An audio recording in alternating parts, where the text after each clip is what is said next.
Hello दोस्तों, कैसे हो आप सब। आशा करता हूँ कि सब अच्छे होंगे। तो चलिए आइए स्टार्ट करते हैं आज का वीडियो। और आज के वीडियो में हम करने वाले हैं सीडीपी से 15 महत्वपूर्ण प्रश्नों को करने वाले हैं जो लगभग हर सीटेट एग्ज़ाम में पूछे जाते हैं। तो चलिए दोस्तों स्टार्ट करते हैं आज के पहले प्रश्न से।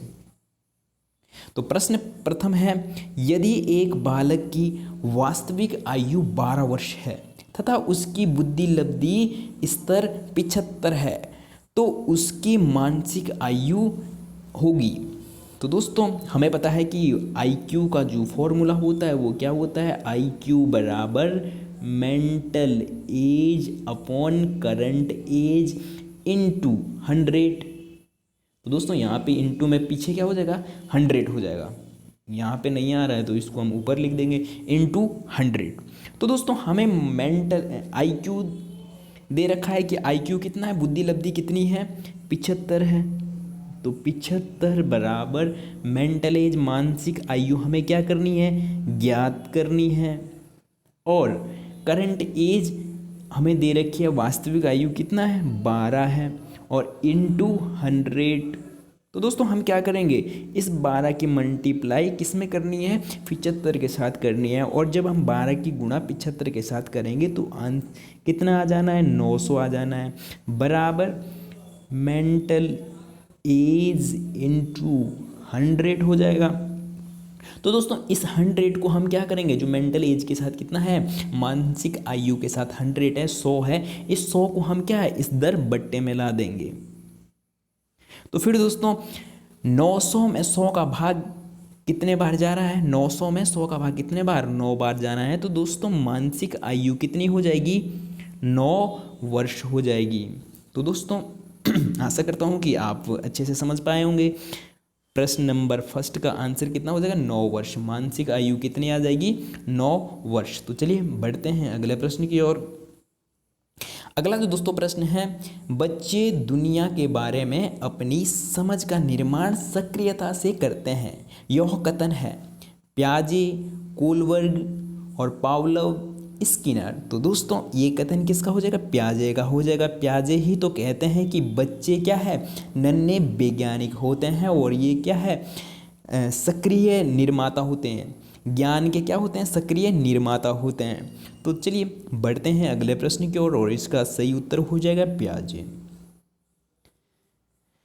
अगला जो दोस्तों प्रश्न है, प्रश्न नंबर 3, विपिन एक दिवा स्वप्न दृष्टिता पुस्तक पढ़ने में वाला अपने विचारों की दूसरों के समक्ष तो दोस्तों अभिव्यय असमर्थ है। अपने विचारों को अभिव्यक्त करने में क्या है, असमर्थ है। और अमिलनसार, और ये क्या है, दूसरों से भी नहीं मिल पाता है अच्छे से, क्या है, मिलने पर बात नहीं कर पाता है। आदर्शवादी बालक है, और है कैसा बालक, कैसा है, आदर्शवादी है। तो व्यक्तित्व के प्रकार, तो विपिन का व्यक्तित्व का प्रकार कौन सा हो जाएगा, बहिर्मुखी, अंतर्मुखी और उभयमुखी और उद्यमशील। तो दोस्तों इसका जो सही उत्तर हो जाएगा ऑप्शन नंबर 2। तो विपिन कैसा है, विपिन ना तो दूसरों से मिल पाता है अच्छे से, और मिलने के बाद क्या अपने विचारों को अभिव्यक्त नहीं कर पाता है। तो विपिन कैसा हो जाएगा, अंतर्मुखी हो जाएगा। विपिन क्या करता है, अपने आप से तो बातें कर लेता है लेकिन दूसरों से मिलने पर क्या है, अपने विचारों को अभिव्यक्त अच्छे से नहीं कर पाता है। तो क्या हो जाएगा, इसका आंसर हो जाएगा अंतर्मुखी। तो यहाँ पे अंतर्मुखी हो जाएगा। तो चलिए दोस्तों बढ़ते हैं अगले प्रश्न की ओर। अगला जो दोस्तों प्रश्न है, शिक्षा मनोविज्ञान शिक्षा अभिवृद्धि का व्यवस्थित अध्ययन है। शिक्षा मनोविज्ञान का यह परिभाषा दी गई है BF स्किनर द्वारा, CV जुंड द्वारा और JM स्टीफन द्वारा, CH जुंड द्वारा। तो दोस्तों इसका जो सही उत्तर हो जाएगा ऑप्शन नंबर 4। इसका क्या हो जाएगा, सही उत्तर हो जाएगा। शिक्षा मनोविज्ञान शैक्षिक अभिवृद्धि का व्यवस्थित अध्ययन है। यह किस मनोविज्ञानी की परिभाषा है, CH जुंड द्वारा। तो चलिए बढ़ते हैं अगले प्रश्न की ओर। अगला जो दोस्तों प्रश्न है, यदि एक बालक की वास्तविक आयु कितना है, 12 वर्ष है, और वह 15 वर्ष की आयु वाले बालक के लिए बनाया गया बुद्धि लब्धि परीक्षण हल कर सकता है, तो उसकी आयु या उसकी बुद्धि लब्धि होगी। तो दोस्तों IQ का सूत्र आपको पता ही है, IQ बराबर हो जाएगा mental age upon current age, वास्तविक आयु, और इंटू 100 हो जाएगा। तो हमें दे रखा है कितना, मेंटल एज कितनी हो जाएगी, 15 वर्ष हो जाएगी, 15 इंटू, और वास्तविक आयु कितनी हो जाएगी, 12 वर्ष हो जाएगी, और इंटू 100, और ये हो जाएगा सारा किसके बराबर, IQ के बराबर। तो दोस्तों हम यहाँ से क्या है, इस 6 से 12 से कितना 100 को काट रहे हैं, तो 2 से काटेंगे तो 6, और ये हो जाएगा 50। फिर इस को भी हम 2 से काटेंगे तो ये कटेगा 2 से 25 बार, और ये कटेगा 3 बार। फिर इस 3 से हम इस 15 को कितने बार काट सकते हैं, 5 बार। तो दोस्तों हमें फाइनली क्या बचा, 5 बचा है और 25 बचा है। तो हम लिखेंगे IQ बराबर हो जाएगा 25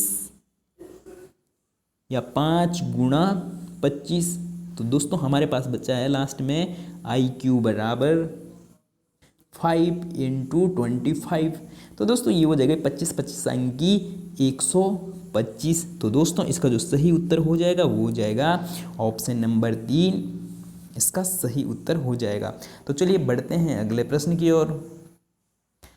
अगला जो दोस्तों प्रश्न है, सृजनात्मकता क्रिएटिविटी में मूल रूप से निहित है अभिसारी चिंतन, सहचार्यात्मक चिंतन, और अपसारी चिंतन, और प्रतिबिंबात्मक चिंतन। तो दोस्तों इसका जो सही उत्तर हो जाएगा वो हो जाएगा अभिसारी चिंतन। क्रिएटिविटी सृजनात्मकता में रूप से निहित है। तो दोस्तों क्रिएटिविटी या जो सृजनात्मक बालक होता है या बालिका होती है, तो वो एक ही चीज़ को क्या है, अनेक तरीके से सोच सकते हैं। एक ही चीज़ का सॉल्यूशन के लिए क्या हो, अलग अलग तरीके से सोच सकते हैं। और अपसारी चिंतन में क्या हो जाता है, अपसारी चिंतन में किसी एक चीज़ को क्या एक ही तरीके से उसका क्या निकाल रहे हैं, सॉल्यूशन निकाल रहे हैं। जबकि अभिसारी में क्या है, एक ही चीज़ के अलग अलग तरीके से उसको सॉल्व किया जा सकता है। तो चलिए बढ़ते हैं अगले प्रश्न की ओर। अगला जो दोस्तों प्रश्न है, सृजनात्मकता अनुसंधान क्रिएटिविटी रिसर्च में अग्रणी थे गाल्टन और गिलफर्ड और वालेक और टॉरेंस। तो दोस्तों इसका जो सही उत्तर हो जाएगा वो हो जाएगा ऑप्शन नंबर 2 गिलफर्ड। तो चलिए बढ़ते हैं अगले प्रश्न की ओर। अगला जो दोस्तों प्रश्न है, निम्नलिखित में से कौन सा विकास का सिद्धांत है। विकास हमेशा रेखीय होता है। तो दोस्तों विकास रेखीय नहीं होता है, विकास क्या होता है, स्पाइरल होता है इस प्रकार से। और अगला जो ऑप्शन है ये है वो है यह निरंतर चलने वाली प्रक्रिया नहीं है। तो दोस्तों क्या विकास निरंतर चलता है, जन्म से लेकर क्या है मृत्यु तक विकास क्या है, चलता रहता है। और ऑप्शन थर्ड है विकास की सभी प्रक्रियाएं अंतः संबंधित नहीं है। तो दोस्तों विकास की क्या है, सभी प्रक्रियाएं अंतः संबंधित होती है। और लास्ट है सभी की विकास दर समान नहीं होती। तो दोस्तों यहाँ पे है सभी की विकास दर समान नहीं होती। तो दोस्तों यही इसका क्या हो जाएगा, सही उत्तर हो जाएगा। तो सभी की विकास दर क्या है, समान नहीं होती है, और ये बात सही है। तो अगर यहाँ पे नहीं होता तो ये भी गलत हो जाता, लेकिन विकास दर क्या है, सबकी समान नहीं होती है। अलग अलग बच्चे की या अलग अलग बालक की जो विकास की दर है वो क्या होती है, अलग अलग होती है। किसी बच्चे का जो मानसिक विकास है वो ज़्यादा हो जाता है, समान एज के बच्चों का किसी का मानसिक विकास ज़्यादा हो जाता है और किसी का कम। तो चलिए बढ़ते हैं अगले प्रश्न की ओर। इसका जो सही उत्तर हो जाएगा वो हो जाएगा ऑप्शन नंबर 4 क्या हो जाएगा, सही उत्तर हो जाएगा। तो चलिए बढ़ते हैं अगले प्रश्न की ओर। अगला जो दोस्तों प्रश्न है, एक शिक्षिका पाठ्य पुस्तक और फल सब्जियों के कुछ चित्रों का प्रयोग करती है और अपने विद्यार्थियों से चर्चा करती है। विद्यार्थी इस जानकारी का अपने पूर्व ज्ञान से जोड़ते हैं। तो दोस्तों विद्यार्थी क्या कर रहे हैं, उस जानकारी को अपने पूर्व ज्ञान से जोड़ते हैं। यह पोषण की संकल्पना को सिखाते सिखाते हैं और यह उपागम डैश डैश पर आधारित है। पुनर्बलन सिद्धांत, अधिगम सक्रिय अनुबंधन और ज्ञान निर्माण, और लास्ट है अधिगम के शास्त्रीय अनुबंधन। तो दोस्तों इसका जो सही उत्तर हो जाएगा वो हो जाएगा ऑप्शन नंबर 3, इसका सही उत्तर हो जाएगा। तो चलिए बढ़ते हैं अगले प्रश्न की ओर। अगला जो दोस्तों प्रश्न है प्रश्न नंबर 10, जब बच्चे की दादी उसे उसकी माँ की गोद से लेती है। जब दोस्तों क्या कर रही है, बच्चे की दादी उसके माँ से उसकी गोद से लेती है तो बच्चा रोने लगता है। बच्चा डैश डैश के कारण रोता है। दोस्तों बच्चा किस कारण रो रहा है, जब बच्चे की दादी उसके माँ की गोद से बच्चे को क्या कर रही है, अलग कर रही है। तो बच्चे का रोने का कारण क्या है, संवेगात्मक दुश्चिंता और अजनबी दुश्चिंता और वियोगात्मक दुश्चिंता और सामाजिक दुश्चिंता। तो दोस्तों इसका जो सही उत्तर हो जाएगा वो हो जाएगा ऑप्शन नंबर 3, क्या हो जाएगा, सही उत्तर हो जाएगा वियोगात्मक। वियोग का मतलब होता है वो अपने मम्मी से जब अलग होने, जब उसको क्या है उसके मम्मी की गोद से अलग किया जा रहा है, तो इसी कारण क्या है बच्चा रो रहा है अपने मम्मी से अलग होने के कारण। तो उसी को कह रहे हैं वियोगात्मक दुश्चिंता। तो चलिए बढ़ते हैं अगले प्रश्न की ओर। अगला जो दोस्तों प्रश्न है वो है, एक भाषा में सबसे छोटी इकाई का अर्थ है। वाक्य विन्यास, रूपीम और प्रोग्मेटिक्स और फोनिम्स। तो दोस्तों इसका जो सही उत्तर हो जाएगा वो हो जाएगा ऑप्शन नंबर 4, फोनिम्स। क्या हो जाएगा, एक भाषा की सबसे छोटी इकाई का अर्थ क्या होता है, फोनिम्स। तो चलिए बढ़ते हैं अगले प्रश्न की ओर। अगला जो दोस्तों प्रश्न है, एक कौशल भाषा कौशल में सबसे कठिन है। तो दोस्तों भाषा कौशल में क्या है सबसे कठिन है, सुनना, बोलना, पढ़ना, लिखना। तो दोस्तों इसका जो सही उत्तर हो जाएगा वो हो जाएगा लिखना। तो सबसे पहले बच्चा सुनता है और फिर बोलता है और फिर पढ़ना स्टार्ट करता है और लास्ट में क्या है लिखता है। तो इस पर भी एक प्रश्न आता ही आता है। तो चलिए बढ़ते हैं अगले प्रश्न की ओर। अगला जो दोस्तों प्रश्न है प्रश्न नंबर 13, सामान्य लोग भाषा को केवल डैश डैश के माध्यम के रूप में पहचानते हैं। संप्रेषण, व्याकरण अध्ययन, विद्यालय में अध्ययन, एक शब्दकोश प्रयोग करना। तो दोस्तों इसका जो सही उत्तर हो जाएगा वो हो जाएगा कि सामान्य तो लोग क्या है भाषा को केवल किसके रूप में जानते हैं, संप्रेषण के रूप में जानते हैं। तो चलिए बढ़ते हैं अगले प्रश्न की ओर। अगला जो दोस्तों प्रश्न है, हमारे संविधान की 8वीं अनुसूची डैश डैश भाषाओं को भारत की मुख्य भाषाओं के रूप में नामित करता है। तो दोस्तों हमारे मूल संविधान में जब हमारा संविधान लिखा गया तो हमारे मूल संविधान में कितनी भाषाएं थी, मूल संविधान में हो जाएंगी 14 भाषाएं और 8 भाषाओं को क्या है अलग अलग संविधान संशोधनों के द्वारा, 3 अलग अलग संविधान संशोधनों के द्वारा क्या है 8 भाषाओं को जोड़ा गया। तो दोस्तों 14 और 8 कितना हो जाएगा 22। तो हमारे संविधान में कितने भाषाओं का नामित है, कितनी भाषाएं नामित है 22 भाषाएं नामित है। तो दोस्तों इसका जो सही उत्तर हो जाएगा वो हो जाएगा ऑप्शन नंबर 4, 22 भाषाएं। और अगर प्रश्न पूछे कि मूल संविधान में कितने भाषाओं का वर्णन था, तो दोस्तों मूल संविधान में 14 भाषाएं और वर्तमान में कितनी भाषाएं हैं 22 भाषाएं। 8 भाषाओं को क्या है अलग अलग संविधान संशोधन के द्वारा जोड़ा गया, फिर कितनी हो गई आज के वर्तमान समय में 22 भाषाएं हैं 8वीं अनुसूची में।